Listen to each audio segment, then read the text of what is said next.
बिस्मिल्लाहिर्रहमानिर्रहीम। अल्लाहुम्मा सल्ली अला मुहम्मद व आले मुहम्मद। तारीख बताती है कि बनु उमैया ने उम्मत मुसलमा पर ऐसे ऐसे जुल्म किए जिनकी मिसाल पहले कहीं मौजूद ना थी। बनु उमैया के बाद अब्बासियों ने भी वही रविश रखी, मगर उनमें खलीफा मुअतज़िद दीगर अब्बासी खुलफा से कदरे यूं मुख्तलिफ साबित हुआ कि उसने बज़ाहिर नेकी और तकवा का लिबादा ओढ़ लिया। उस लिबादे में उसने कई काम ऐसे भी किए जो उसकी नेक नामी में इजाफे का बाइस बने। मोहतरम नाज़रीन, इससे पहले कि गुफ्तगू को आगे बढ़ाया जाए, आपसे इल्तमास है कि हमारे सागा क्लब इस्लामी चैनल को जरूर सब्सक्राइब करें और बेल का बटन दबाएं ताकि नायाब इस्लामी मौज़ूआत पर मुस्तनद हवालाजात के साथ ऐसी बेहतरीन वीडियोस आप तक बाकायदगी से पहुंचती रहें। गुफ्तगू का आगाज करते हैं। मुअतज़िद ही के जमाने की बात है कि अहमद बिन उस्मान नाम के बूढ़े ताजिर ने एक फौजी सरदार से एक बड़ी रकम वापस लेनी थी। इब्ने उस्मान ने उस फौजी अफसर से कई बार अपनी रकम का तकाजा किया, लेकिन उसने रकम वापस करने से इनकार कर दिया। मजबूरन अहमद बिन उस्मान ने कई बार खलीफा से मिलने की कोशिश की, मगर नाकाम रहा। अब अहमद बिन उस्मान हर तरफ से मायूस हो चुका था। एक दिन किसी ने उसे सहशंबा बाजार जाकर दर्जी राहील से मिलने और उसे अपनी रकम के बारे में बताने का कहा। ताजिर ने अगले दिन ही सहशंबा बाजार का रुख किया और राहील दर्जी की दुकान पर पहुंच गया।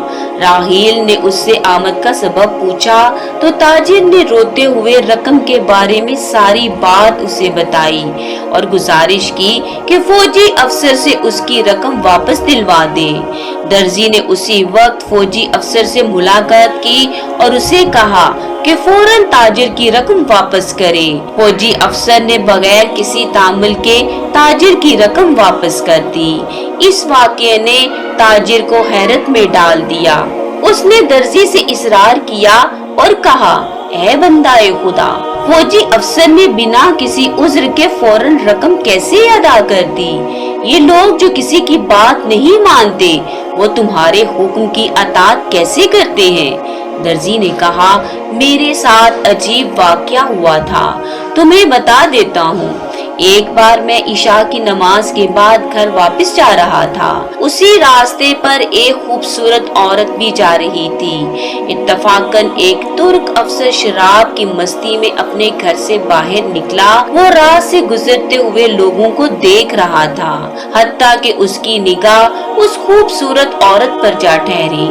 उसने निगाह पड़ते ही दीवाना वार लोगों की नजरों के सामने उस औरत को बगलगीर कर लिया और अपने घर की तरफ खींचने लगा। उस औरत ने फरियाद की, ऐ लोगों, मेरी मदद को पहुंचो।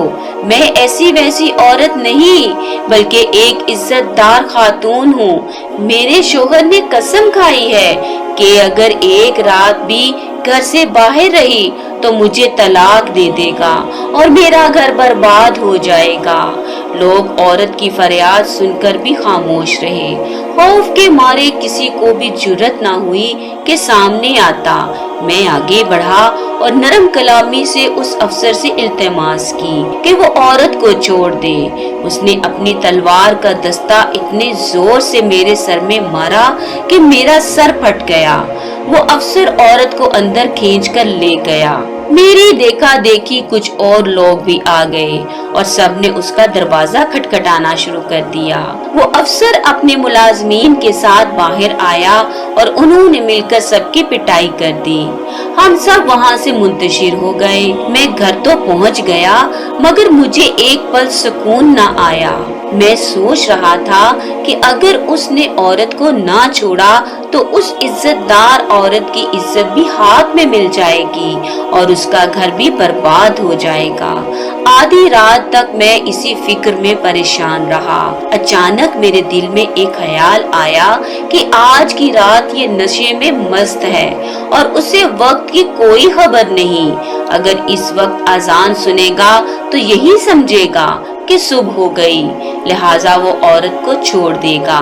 یہی ایک صورت ہے کہ وہ مظلوم عورت رات گزرنے سے پہلے اپنے گھر جا سکتی ہے۔ میں اسی وقت بھاگتا ہوا مسجد میں پہنچا اور اذان کے مینار پر چڑھ کر اذان دے دی۔ پھر میں وہی کھڑا ہو کر بازار میں دیکھتا رہا کہ اس نے اذان سن کر عورت کو چھوڑا ہے یا نہیں۔ اچانک میں نے دیکھا کہ خلیفہ کے بہت سے پیادے اور گھڑ سوار ہاتھوں میں تلواریں لیے بازار میں پھر رہے ہیں اور پوچھ رہے ہیں کہ آدھی رات کے وقت اذان کس نے دی ہے۔ میں سخت خوفزدہ ہو گیا کہ اب میری جان کی خیر نہیں۔ میں نے اوپر ہی سے آواز دی، یہ میں ہوں راحیل درزی جس نے اذان دی ہے۔ سپاہیوں نے مجھے پکار کر کہا، اے بدبخت، فوراً نیچے آ، تجھے خلیفہ نے طلب کیا ہے۔ سپاہی مجھے کھینچتے ہوئے خلیفہ کے پاس لے گئے۔ میں نے دیکھا کہ خلیفہ متضد غصے میں بیٹھا میرا انتظار کر رہا ہے۔ مجھے دیکھتے ہی پوچھنے لگا، اے عقل کے اندھے، تو نے آدھی رات کو ہی اذان کیوں دے دی؟ میں نے ابتدا سے آخر تک خلیفہ کو سارا واقعہ سنا دیا۔ خلیفہ نے اسی وقت حکم دیا کہ اس ترک افسر اور خاتون کو فوراً حاضر کیا جائے۔ خلیفہ نے اس ترک افسر سے تھوڑی سی تفتیش کی، پھر اسے قتل کرنے کا حکم دے دیا۔ پھر 4 سپاہیوں کو عورت کے ساتھ اس کے شوہر کی طرف روانہ کیا اور کہا کہ خلیفہ کا کہنا ہے کہ عورت بے قصور ہے، لہٰذا اس پر سختی نہ کرے اور اس کے ساتھ اچھا سلوک کرے۔ اس وقت خلیفہ نے مجھے حکم دیا، اے راحیل، جب بھی ایسا کوئی ظلم دیکھو تو اسی خوبصورت طریقہ پر عمل کرو، میں انصاف فراہم کروں گا۔ تب سے یہ واقعہ لوگوں کے درمیان مشہور ہو گیا۔